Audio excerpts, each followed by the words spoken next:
ઈસુની જય.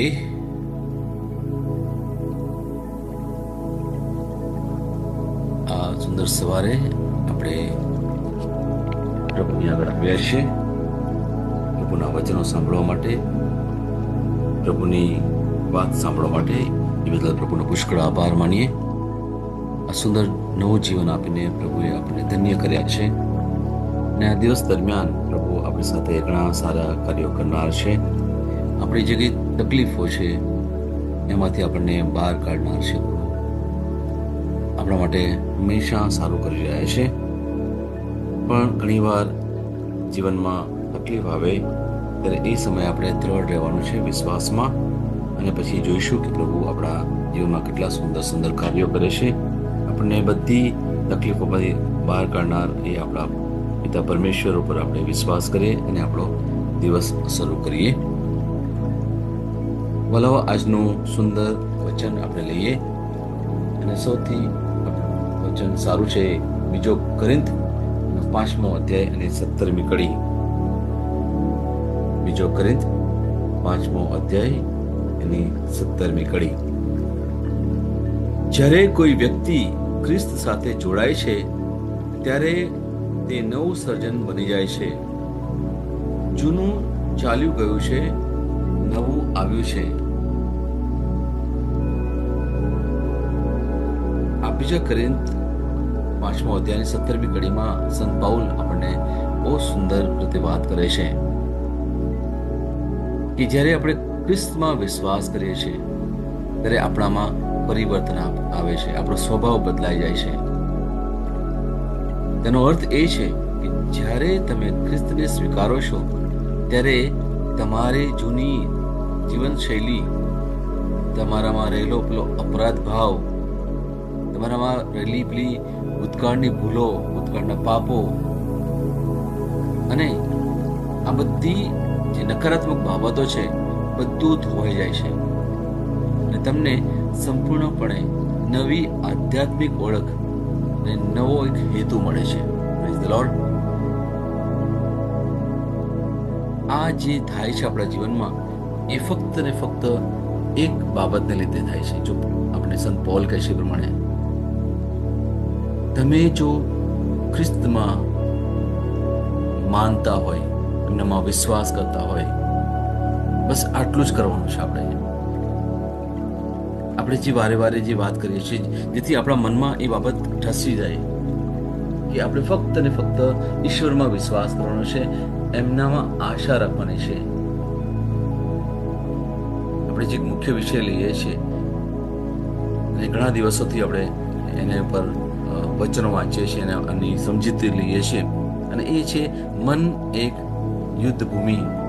અને એમાં આપણે અલગ અલગ વિષયો વાત કરીએ છીએ. ત્યારે એક નવો વિષય લીધો છે કે ઈશ્વરની કૃપાથી હકારાત્મક રહીએ. અને એમાં જો ઈશ્વરની કૃપા આપણી પર હોય તો જ આપણે પ્રભુમાં વિશ્વાસ કરી શકીએ. જો પ્રભુમાં વિશ્વાસ ના હોય તો ક્યાંક ને ક્યાંક ઈશ્વરની કૃપા આપણને મળેલી નથી.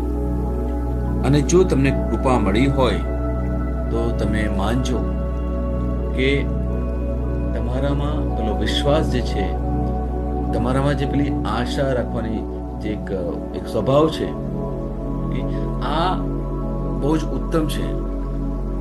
કે આપણે પહેલા વાત કરી હતી કે જેના જીવનમાં આશા નથી એ લોકો હંમેશા પોતાની રીતે જીવે છે.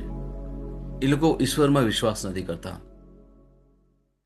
એ લોકોના જીવનમાં જે કંઈ પરિસ્થિતિ આવે છે એમાં ફક્ત ને ફક્ત એ લોકો પોતાની જાતને દોષ દેશે, બીજાને દોષ દેશે, અને એટલે સુધી કે ઈશ્વરને પણ દોષ દેશે. એ ઈશ્વરને એટલે સુધી કે એમનામાં હિંમત હોય છે કે એ લોકો પ્રશ્ન કરે કે પ્રભુ મારી સાથે આવું કેમ? તમે ક્યાં છો? તમે મારી પ્રાર્થના નથી સાંભળતા. આવું કરનાર જે લોકો છે, જે આવું બોલનાર જે લોકો છે, એ લોકો પ્રભુમાં વિશ્વાસ નથી કરતા અને એ લોકો નકારાત્મક જીવન જીવી રહ્યા છે. પણ મારા વાલાઓ, મને ખાતરી છે આપણે બધા ઈશ્વરની કૃપાથી પ્રેરિત છીએ, આપણે ઈશ્વરની કૃપાથી આશીર્વાદિત છીએ અને એટલા જ માટે આપણા જીવનમાં એક હકારાત્મક વલણ છે. અને એટલા જ માટે રોજનો રોજ જે દિવસ આપણે વિતાવીએ છીએ સવારથી સાંજ સુધી, એમાં આપણે હંમેશા પ્રભુની શું ઈચ્છા છે એ પ્રમાણે આપણે જીવીએ છીએ. અને આ બાબતને લીધે આપણામાં રહેલી જે વિપરીત પરિસ્થિતિ છે એમાં બદલાણ આવે છે. કોઈ પણ એવી પરિસ્થિતિ એવી નથી કે એ હંમેશા માટે રહે. આ બધી જે પરિસ્થિતિ આપણે જે સહન કરી રહ્યા છે એ શારીરિક હોઈ શકે, માનસિક હોઈ શકે, આધ્યાત્મિક રીતે આપણે કદાચ નબળા હોઈ શકીએ. આ બધી પરિસ્થિતિ એ થોડા સમય માટે છે. એને અંગ્રેજીમાં કહીએ ટેમ્પરરી. પણ જે સમયે આપણે પ્રભુમાં વિશ્વાસ કરીએ છીએ, એક નવી આશાની સાથે આપણે જીવીએ છીએ, જ્યારે ઇવન પથારીમાંથી જ્યારે ઉઠીએ છીએ ત્યારે પણ એક નવી આશાના સાથે કે આજે તો બહુ સારું થવાનું છે, પ્રભુ મારા જીવનમાં સુંદર કાર્ય કરશે. ગઈકાલનો દિવસ કદાચ બહુ જ વિટમણામાં હતો, બહુ જ દ્વિધામાં હતો, બહુ જ પરેશાન થઈ ગયો, પણ કશો વાંધો નહીં. પ્રભુએ મને જીવનમાં આ નવો આપ્યો છે અને આ જીવનમાં આજના દિવસે પ્રભુ જોજો એટલું સુંદર કાર્ય કરશે, મારા જીવનમાં ચમત્કાર કરનાર છે પ્રભુ. Praise the lord. અને આ બાબતને આપણે આનંદ રૂપ લેવાની છે.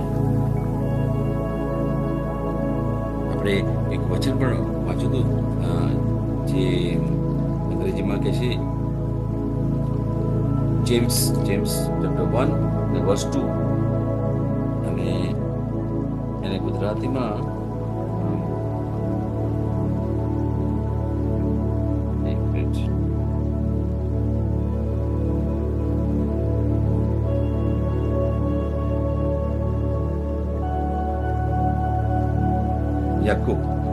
યાકૂબનો પત્ર છે અને એનો પહેલો અધ્યાય એની બીજી કડીમાં એ પ્રમાણે કહ્યું છે, મારા ભાઈઓ, જ્યારે તમારા માર્ગમાં વિવિધ પ્રકારની કસોટીઓ આવે ત્યારે તમે તેમાં આનંદ કરો. આ જે વચન છે એમાં આપણે વિશ્વાસ કરવાનો છે. કસોટી આવે ત્યારે આપણે દુઃખી થવાનું નથી, આપણે હતાશ થવાનું નથી, પણ આપણે એમાં આનંદ કરવાનો છે. અને આનંદ કોણ કરે? જે લોકો પ્રભુમાં વિશ્વાસ કરે છે, જે લોકો હકારાત્મક જીવન જીવે છે, એ લોકો જ આ પ્રમાણે જીવન જીવી શકે. અહીંયા મારે તમને એ પણ વાત કરવાની છે કે જો તમે નકારાત્મક વ્યક્તિ હો, કશો વાંધો નહીં, ચિંતા નહીં કરતા. એક બાબત ધ્યાનમાં રાખજો કે તમે તમારી જાતને ક્યારે દોષી નહીં માનતા, ભલે વિચાર એવા આવતા હોય. કારણ કે દોષી માનવું, પોતાની જાતને ખોટી કહેવી અથવા બીજાને તમે નકારતા હોય તો એ પણ એક વૃત્તિ છે, નકારાત્મક વૃત્તિ છે. એટલે કોઈ વ્યક્તિ સંપૂર્ણ નથી. આપણે ખબર છે કે આપણે ઈશ્વર જેવા સંપૂર્ણ ક્યારેય થઈ શકીએ નહીં, કારણ કે આપણામાં એવી કોઈ ક્ષમતા છે નહીં. આપણે પ્રયત્ન ચોક્કસ કરીએ છીએ, ઈશ્વરના રસ્તા ઉપર રોજ ને રોજ ચાલવા માટે પ્રયત્ન કરીએ છીએ. એટલા જ માટે આપણે પ્રાર્થના સભાઓમાં જઈએ છીએ, આપણે બાઇબલ વાંચીએ છીએ, પ્રાર્થના કરીએ છીએ અને આપણે હંમેશા પ્રભુમય રહેવા માટે પ્રયત્ન કરીએ છીએ. આપણે ખોટું કરવા માટે નથી તૈયાર. વિચાર આવી છે છતાં પણ આપણે મક્કમ રહીને આપણે પ્રભુએ શું મને શીખવ્યું છે, પ્રભુ મારી પાસે શું ઈચ્છે છે, એ પ્રમાણે આપણે જીવવાનો પ્રયત્ન કરીએ છીએ. એટલે આપણે વિચારને, જે ખોટા વિચારો છે એને આપણે પ્રાધાન્ય નથી આપતા, એ પ્રમાણે નથી ચાલતા, પણ આપણે જે આત્મા કહે છે એ પ્રમાણે આપણે ચાલવા માટે પ્રયત્ન કરીએ છીએ. એટલે ભલે નકારાત્મક બાબત તમારામાં હોય છતાં પણ તમારી જાતને તમે ક્યારેય કોસશો નહીં, તમે તમારી જાતને દોષી નહીં માનતા. આપણામાં કંઈ ને કંઈ નબળાઈ તો છે, પરંતુ જેઓ પ્રભુ ઈશુમાં વિશ્વાસ કરે છે અને પ્રભુની આગળ પોતાની જાતનું સમર્પણ કરે છે, તેમનો જ ઉદ્ધાર થાય છે. Praise the lord. અને જો તમારે જીવનમાં ઉત્તમ થવું હોય, તમારે જીવનમાં સફળતા મેળવવી હોય, જીવનનો સાચો આનંદ મેળવવો હોય, તો ફક્ત ને ફક્ત મેં કહ્યું એ પ્રમાણે એક જ બાબત આપણે કરવાની છે, ફક્ત પ્રભુમાં વિશ્વાસ કરવાનો છે, પ્રભુમાં ભરોસો કરવાનો છે આપણે. એટલે મુક્તિનો માર્ગ ત્યારે જ શરૂ થાય છે જ્યારે આપણા પ્રશ્નોમાં કોઈ બહાના ના બતાવીએ, પોતાને દોષી ના માનીએ કે બીજા કોઈ વ્યક્તિને પણ દોષી ના માનીએ, કોઈના ઉપર આરોપ પણ ના મૂકીએ, તો જ આપણે મુક્તિના માર્ગ તરફ જોઈ શકીએ મારા વાલાઓ. આવો આપણે બીજો વાંચન લઈએ. યોહાનનો 16મો અધ્યાય એની 7મી અને 8મી કડી. યોહાન 16, 7 અને 8. પરંતુ હું તમને સાચે જ કહું છું, મારું જવું તમારા લાભમાં છે, કારણ હું જઉં નહીં તો સહાયક તમારી પાસે આવશે નહીં, પરંતુ જો હું જાઉં તો હું તેને તમારી પાસે મોકલીશ. જ્યારે તે આવશે ત્યારે પાપ વિશે, સત્ય વિશે અને સજા વિશે દુનિયાના લોકોને ખાતરી આપશે. Praise the lord. આપણે ખબર હોય આ જે બાબત જ્યારે ઈસુ કહે છે, આ વાત જ્યારે કરે છે એમના શિષ્યોને, એ કયો પ્રસંગ છે? એ પ્રસંગ છે જ્યારે ઈસુ મૃત્યુમાંથી સજીવન થયા અને પછી થોડા દિવસો સુધી એ શિષ્યો સાથે રહે છે અને એ વચનનો પ્રચાર પણ કરે છે, લોકોને સાજા પણ કરે છે. અને ત્યાર પછી એક સમય આવે છે ત્યારે એ પોતાના શિષ્યોને ભેગા કરીને કહે છે કે હવે મારે જવાનો સમય થયો, મારું પૃથ્વી પરનું મારું જીવન પૂરું થયું, અને હવે મારે એટલા માટે જવાનું છે કારણ કે હું જઉં તો જ એક પેલો બેલી, પેલો તમારો સહાયક એ આવી શકે, હું એને મોકલીશ. અને એ બાબત આપણે અહીંયા સાંભળીએ છીએ. ઈસુએ તેમના શિષ્યોને કહ્યું કે તેમના માટે એક વધુ સારું એ છે કે તેઓ ત્યાંથી નીકળી જાય, જેથી તેઓ એટલે કે પવિત્ર આત્મા એક મદદગાર તેમના પર મોકલી શકે. એકવાર આત્મા આવે પછી તેમની ભૂમિકા બીજા દુનિયાને પાપ, ન્યાયપણા અને ન્યાય અંગેની તેની ભૂલો માટે દોષિત ઠેરવવાની છે. અલગ અલગ જે બાઇબલો છે એમાં પણ એવા જ કહ્યું છે, પણ એની સમજૂતી થોડી અલગ રીતે આપેલી છે. અને આપણે એક બાબત અહીંયા સમજવાની બહુ જ જરૂર છે મારા વાલો, કે પરમેશ્વરનો જે આત્મા છે એ આપણામાં પહેલેથી આવ્યો છે. આપણે જે સમયે બાપ્તિસ્મા લીધેલું છે એ સમયથી આપણી અંદર પવિત્ર આત્માનો વાસ છે. મેં એવા લોકોને પણ જોયા છે જે લોકોએ કદાચ બાપ્તિસ્મા નથી લીધું, કારણ કે અમુક મારા મિત્રો પણ એવા છે જે લોકો ક્યારે દેવળમાં ગયા નથી, પણ એ લોકો પ્રભુ ઈસુને બહુ જ પ્રેમ કરે છે, બહુ જ પ્રેમ કરે છે. એ લોકો બાઇબલ વાંચે છે, પ્રાર્થના કરે છે અને પ્રભુના નામનો પ્રચાર પણ કરે છે. અને રસ્તે ચાલતા ઘણીવાર પેલા રિક્ષામાં બેઠા હોય અને પછી રિક્ષાવાળાને પણ સાથે જતા જતા જ વાત કરે પ્રભુના વિશે. મેં આવા લોકોને જોયા છે. એમણે બાપ્તિસ્મા નથી લીધું, પણ એ લોકોને પ્રભુમાં એટલો બધો વિશ્વાસ છે, પ્રભુ ઈસુને એટલો બધો પ્રેમ કરે છે કે ગમે તેટલી તકલીફ આવે ને તો પણ એ પ્રભુને છોડવા માટે તૈયાર નથી. મેં એવા લોકોને પણ જોયા છે. કદાચ આપણે એમનાથી અલગ છે, આપણને પ્રભુની કૃપા મળી છે. આપણે સમયે સમયે ચર્ચમાં જઈએ છીએ, સમયે સમયે આપણે બાઇબલ વાંચન કરીએ છીએ, આપણે પ્રાર્થના કરીએ છીએ, પણ જે લોકોએ બાપ્તિસ્મા નથી લીધું, પણ એવા લોકો પણ મેં જોયા છે, એવા મારા મિત્રો પણ છે જે લોકો ઈશ્વરને પુષ્કળ પ્રેમ કરે છે. અને ગમે તેવી તકલીફ, હવે એક સમય આવશે ત્યારે એના વિશે વાત કરીશું કે કેવી કેવી તકલીફો એ લોકોએ વેઠેલી છે એક જ બાબત માટે, કારણ કે એમના કુટુંબીજનોએ કહ્યું હતું કે તું એ ઈસુમાં માનવાનું છોડી દે, આપણે તો આવા છીએ, આપણે તો આવા ભગવાનમાં માનીએ છીએ, એવું જ કરવાનું અને પૂજા કરવાની ને આ કરવાનું તે કરવાનું ઘણું બધું. અને એ લોકો જ્યારે ના પાડે ને ત્યારે એમની જે હાલત થઈ છે ને, એક સમય આવશે આપણે કદાચ ભેગા મળીશું ત્યારે એના વિશે હું તમને વાત કરીશ, જેથી આપણામાં એક વિશ્વાસ આવે મારા વાલો. કારણ કે આપણી જે પરિસ્થિતિ છે ને આપણા જીવનમાં, એને આપણે એટલી મોટી બનાવી દીધી છે ને, અને એટલા જ માટે આપણે પછી પ્રભુમાં વિશ્વાસ કરવાનો આપણે ઉણા ઉતરીએ છીએ. આપણે તો કહેવાય ને કે આપણે તો નસીબદાર, આપણે તો ઈશ્વરના રાજ્યના છીએ. આપણે થોડા સમય પહેલા મેં એક વચન વાંચ્યું હતું, આપણે ઈશ્વરના રાજ્યના છીએ, આપણે પ્રભુની સાથે છીએ, પ્રભુ આપણી સાથે છે. અને છતાં પણ જો આપણે ડરતા હોઈએ, આપણે શંકા કરતા હોઈએ, આપણે દુઃખી થતા હોઈએ, નિરાશ થતા હોઈએ, તો આપણે પ્રશ્ન કરવો પડે આપણી જાતને, મારા વાલાઓ, કેમ આવું થાય છે? એવા લોકો મેં જોયા છે કે જે લોકો પ્રભુને જેટલો પ્રેમ કરતા હોય છે ત્યારે એ લોકોના જીવનમાં મોટી મોટી તકલીફો આવે છે.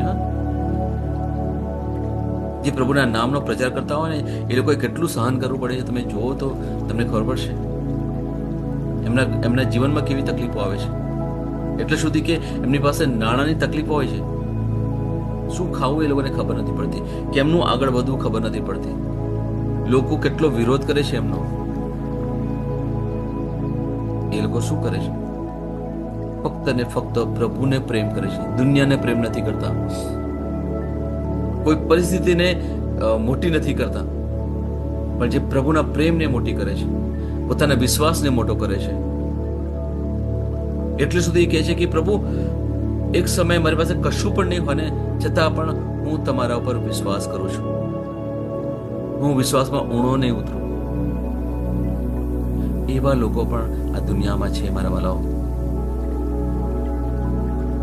અમારે એટલા માટે કહેવાનું, આપણે એટલા માટે યાદ કરીએ કે આ અમારી જો પરિસ્થિતિ છે એ તો ક્ષણિક છે, ટેમ્પરરી છે. આ જે પરિસ્થિતિમાં આપણે આનંદ કેમ ના કરીએ? કેમ આપણે બડબડાટ કરીએ? વિશ્વાસ કેમ ના કરી શકીએ? ભલે આ જે પરિસ્થિતિ હોય પણ હું આનંદ કરીશ. કેમ? કારણ કે મારા પ્રભુ ઈશુએ આ બધી પરિસ્થિતિમાંથી પસાર થઈને જ વિજય મેળવ્યો છે. Praise the lord. અને મારા કરતા મારો જે બાપ સ્વર્ગમાં બેઠો છે એને વધારે ખબર છે મારી કેવી પરિસ્થિતિમાંથી જઈ રહ્યો છું, એમને ખબર છે. અને એ મને સાચો આનંદ આપનાર છે. અને અહીંયા આપણે જે વચન વાંચ્યું એ પ્રમાણે યોહાનનો 16મો અધ્યાય એની 7મી અને 8મી કડીમાં સુંદર બાબત કહે છે. ઈસુ કહે છે, હું જઈશ ને તો જ હું તમને પવિત્ર આત્મા મોકલીશ. અને પવિત્ર આત્મા તમને શું કરશે? તમને તમારા પાપથી બહાર કાઢશે, તમને એનાથી સભાન કરશે કે હવે તમારા બધા પાપ ધોવાઈ ગયા છે, તમારી ભૂલોથી તમને દૂર કરવામાં આવ્યા છે. આજે તમને પરિસ્થિતિ છે એ પરિસ્થિતિમાં તમને વિશ્વાસમાં મક્કમ કરવા માટે પરિસ્થિતિ આવી છે. પ્રભુમાં તમે વધારે મજબૂત થાવ એટલા માટે આ પરિસ્થિતિ આવી છે. આ પરિસ્થિતિ થોડા સમયની છે અને એ સમયમાં આપણે વધારે મક્કમ થવાનું છે, વધારે પ્રભુને પ્રેમ કરવાનો છે, વધારે આપણે વિશ્વાસ કરવાનો છે. આ કસોટી છે. ભલાઓ યાદ રાખજો, આ કસોટીનો સમય છે. અને કસોટી આપણે પાડવા માટે નથી વાલો, પ્લીઝ યાદ રાખજો. કારણ કે ઘણી વાર કસોટી આવે છે, એવી મુશ્કેલીઓ આવે છે ત્યારે તરત જ આપણે પ્રભુને પ્રશ્ન કરતા થઈ જઈએ છીએ, જાત જાતના તપ કરીએ છીએ અને જાત જાતનું ઘણું બધું જાત જાતનું કરીએ છીએ. આપણે એક જ બાબત કરવાની છે, એ ફક્ત ને ફક્ત શાંતિથી પ્રભુમાં વિશ્વાસ જ કરવાનો છે, બીજું કશું જ નથી કરવાનું. અને વિશ્વાસને આપણે કાર્યમાં બતાવવાનો છે, આપણા કાર્યમાં બતાવવાનો છે. એવી રીતે આપણે હકારાત્મક વલણ રાખીને, અને હકારાત્મક વલણ કોણ રાખી શકે? જે લોકો ફક્ત ને ફક્ત વિશ્વાસ કરે, પ્રભુ પર ભરોસો કરે, એક નવી આશામાં જીવનારા લોકો. આ બંને બાબતો એને કહેવાય ને કે એક સિક્કાની બે બાજુ છે. હકારાત્મક વલણ હોય તો જ વિશ્વાસ આવે અને તો જ આશા આવે, અને જો વિશ્વાસ અને આશા હોય તો જ હકારાત્મક વલણ આવે. પ્રભુ આપણને આજે શીખવા માટે આહવાન આપે છે. અને એટલા જ માટે જો તમે નકારાત્મક હો તો સૌથી પહેલા આપણે સ્વીકારવું જોઈએ. જો તમારાથી ભૂલ પણ થઈ હોય તો પણ આપણે સ્વીકારવું જોઈએ કે હા પ્રભુ, મારાથી ભૂલ થઈ છે. અને જો આ બાબતનો આપણે સ્વીકાર કર્યો ને તો જ મારામાં બદલાણ આવી શકે. કારણ કે જીવનમાં બદલાણની જરૂર છે. આપણે ગમે તેટલા શું કહે કે પ્રાર્થના અને ઉપવાસ ને બધું ઘણું બધું કરતા હોય છતાં પણ ભૂલો તો થાય છે. નાની મોટી ભૂલો તો આપણે રોજ ને રોજ કરતા રહીએ છીએ. અને જે સમયે આપણે ભૂલ થઈ જાય આપણાથી તો તરત જ પેલો કહેવાય ને કે યુ ટર્ન લઈએ, આપણે પાછા વળીએ અને પ્રભુને કહેવાય, પ્રભુ મારાથી ભૂલ થઈ ગઈ, મને માફ કરો. બસ, બહુ મોટું કંઈ કરવાની જરૂર પણ નથી, બહુ મોટી વાત નથી. અને આ જે બાબત છે ને, જ્યારે એ આપણને પેલો પવિત્ર આત્મા આપણી અંદર છે, એ આપણને કહેવાય ને, અંગ્રેજીમાં શબ્દ છે કન્વિક્ટ કરે, આપણે તમને ટકોર કરે. આ ટકોર જે પવિત્ર આત્મા કરે છે એ ખરેખર આપણા માટે બહુ સારું છે. અમુક વાર કદાચ કોઈ વ્યક્તિ આવીને પણ તમને ટકોર કરે કે એ વખતે પ્રભુ કોઈ વ્યક્તિને પણ તમને તમારા જીવનમાં લઈ આવે અને પછી ત્યાં પણ તમને કદાચ કહેશે. આ બાબત બહુ જ ઉત્તમ છે. અને આટલા જ માટે આપણે ખરેખર પરમેશ્વરમાં બહુ જ આનંદ માણવાની જરૂર છે. પરમેશ્વરનો આ પ્રેમ છે. પવિત્ર આત્મા આપણી અંદર છે અને પવિત્ર આત્માના દોરાઈએ આપણે દોરાવાનું છે. અને આપણે જ્યારે દોરાઈએ ત્યારે તમે જોશો કે તમારા જીવનમાં કેટલો આનંદ અને કેટલી શાંતિ તમને લાગશે. પવિત્ર આત્મા આપણને હંમેશા પેલો પ્રેમ આપે છે. એ પ્રેમ કોનો છે? એ પરમેશ્વરનો પ્રેમ આપણા હૃદયમાં છે. અને એ પ્રેમ જ બધું સમોસું પાર પાડે છે. એ પ્રેમ જ આપણને શાંત કરે છે, આપણા જીવનમાં સફળતા આપે છે, આપણે મુશ્કેલીઓના સમયમાં પણ આપણે આનંદ કરવા માટે પ્રેરે છે. આ ફક્ત ને ફક્ત પ્રેમ.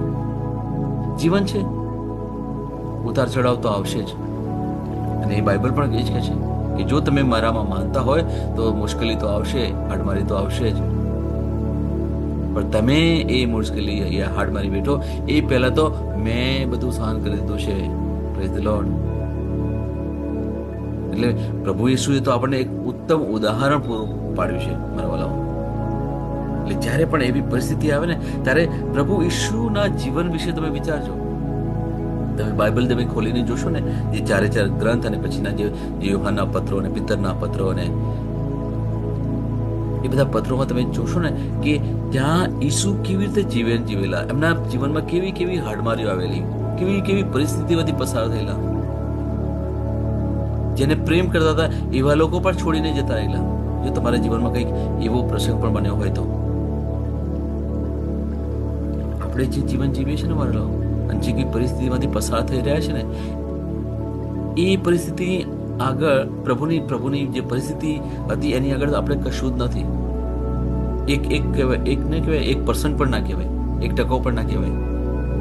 અને છતાં પણ આપણે આટલી બધી દ્વિધામાં કેમ જીવીએ છીએ? કેમ આપણે શાંત ના રહી શકીએ? કેમ આપણે આનંદ ના કરી શકીએ? વાલાઓ, આપણે આ બાબતને સુંદર સમજવાની જરૂર છે. અને છેલ્લે આપણે એક વાંચન લઈએ, ફિલિપ્પીનો 1 અધ્યાય અને 6ઠી કડી.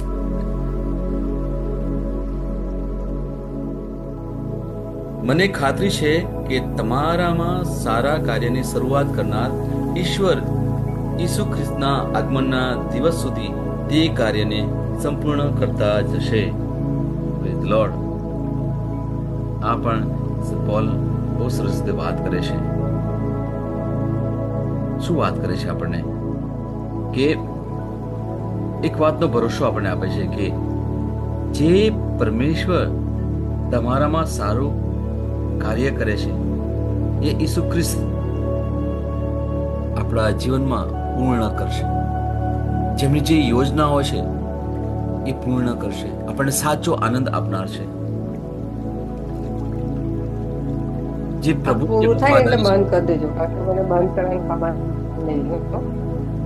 જે પ્રભુની જે વફાદારી છે એ વફાદારી એમણે પૂરી કરશે.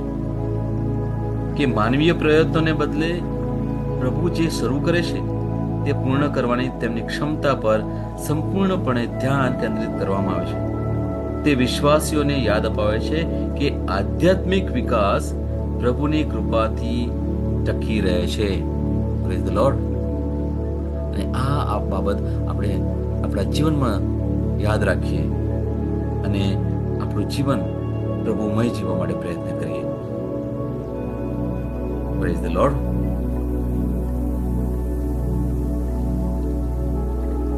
આવો આપણે આપણી જે શ્રદ્ધાની ઘોષણા વચનો દ્વારા કરીએ.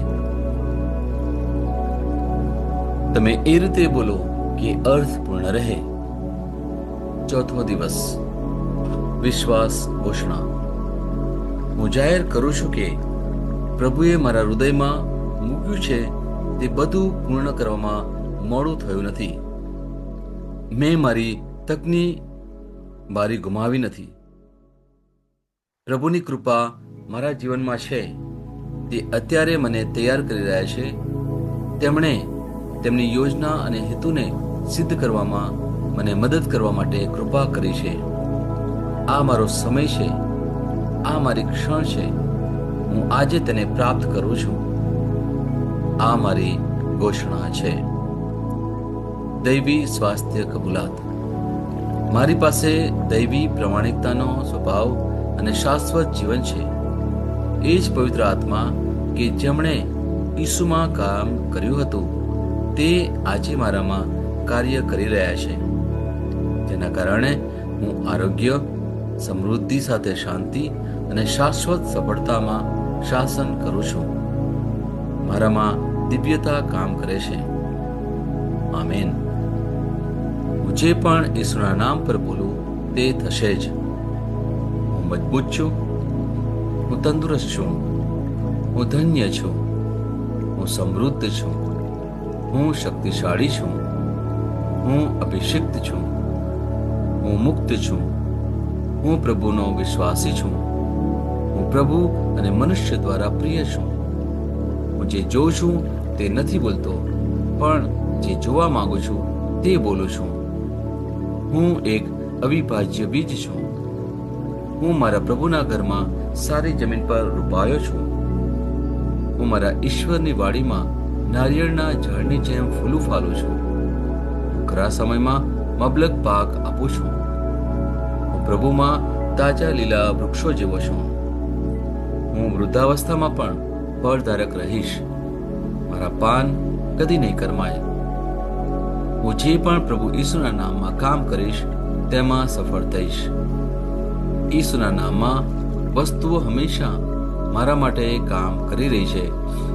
હું ખ્રિસ્ત ઈસુમાં દરેક આત્મિક આશીર્વાદ મેળવનાર છું. હું મારા મનને ખ્રિસ્તના મન જેવું સંપૂર્ણ થવાનું કહું છું અને તેને નિર્દેશ આપું છું કે તે પ્રભુના વચનો દ્વારા ચાલે. હું મારા રજ્જુ અને ચિત્તાને જીવનની વાત કરું છું. હું મારા સ્નાયુઓ અને અસ્થિબંધન માટે તાકાત બોલું છું. મારા હૃદય સાથે જીવન શક્તિની વાત કરું છું. હું સામાન્ય શ્વાસની પ્રક્રિયા જાળવવા માટે મારા ફેફસા અને પેશીઓ સાથે વાત કરું છું. મારી કિડની, યકૃત અને સ્વાદુપિંડને સંપૂર્ણ સ્વાસ્થ્ય અર્પું છું. મારા લોહીના દરેક કોષમાં જીવન છે. મારા હાડકાં સાદા અને નાજુક અસ્થિઓ ગોઠવાયેલા, મજબૂત અને મક્કમ છે. મારી આંગળીઓ ઉત્તમ રીતે કાર્ય કરે છે. મારી આંખોનું તેજ સારું છે. મારા કાન શ્રેષ્ઠ રીતે કાર્ય કરે છે. મારી ત્વચા નવા જન્મેલા બાળક અને ઈશ્વરની સુંદરતા જેવી મુલાયમ અને તંદુરસ્ત છે. મારા વાળના મૂળ સજ્જડ છે. હું મારા વાળને મજબૂત રહેવાનો આદેશ આપું છું અને જ્યાં વૃદ્ધિની જરૂર હોય ત્યાં હું વાળ ઉગવાનું કહું છું. મારા દાંત, અવાડા, જડબા, રક્તવાહિની બધું જ સ્વસ્થ, મજબૂત અને સંપૂર્ણ છે. મારા બધા હોર્મોન્સ અને ન્યુરોકેમિકલ ટ્રાન્સમીટર એકબીજા સાથે સંપૂર્ણ સુમેળમાં છે અને તેમના કાર્યોને સામાન્ય રીતે ચલાવી રહ્યા છે. મારું પાચન તંત્ર તંદુરસ્ત છે. તમામ ખોરાકને પચાવવા સક્ષમ છે. હું ખ્રિસ્તની આજ્ઞાપાલનમાં તમામ પ્રકારના વ્યસનો, માદક દ્રવ્યો, ખાવું પીવું, ટેકનોલોજી, મીડિયા, વિલંબ, ગપસપ, આળસ, અતિશય ઊંઘ, સુસ્તી, અનિવાર્ય ખરીદી અને દરેક પ્રકારનો અતિશય વપરાશ તમામને કાબૂમાં લાવું છું. જેમ ઈસુ છે તેવો જ હું છું. મારી પ્રજનન પ્રણાલી પૂરતી માત્રામાં અને સારી ગતિશીલતા દ્વારા શુક્રાણુનું ઉત્પાદન અને જમા કરી રહી છે. બહેનો માટે મારી પ્રજનન પ્રણાલી સમયસર ઈંડાકોષો ઉત્પન્ન કરે છે તથા જન્મ સુધી ગર્ભનું રક્ષણ અને પોષણ કરે છે. મારા અંગની દરેક પેશીઓ સંપૂર્ણ રીતે કાર્ય કરે છે અને હું મારા જીવનમાં મારા શરીરમાં કોઈ પણ ખામી કે ખોળખાપણને નકારું છું. મારી સંપૂર્ણ માનવ શરીર રચના અને શરીર વિજ્ઞાન ખ્રિસ્ત ઈસુમાં પૂર્ણ થયેલ છે. ઈસુના નામે હાલેલુયા, આમેન. ઈશ્વર પિતા મને પ્રેમ કરે છે, હું જાણું છું. ઈશ્વર પુત્ર મને પ્રેમ કરે છે, હું જાણું છું. ઈશ્વર આત્મા મને પ્રેમ કરે છે, હું જાણું છું. ઈસુની જય. ઈસુની જય. Hallelujah, hallelujah, hallelujah, hallelujah, hallelujah, hallelujah, hallelujah, hallelujah, hallelujah, hallelujah,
પિતા પરમેશ્વરનો જય હો.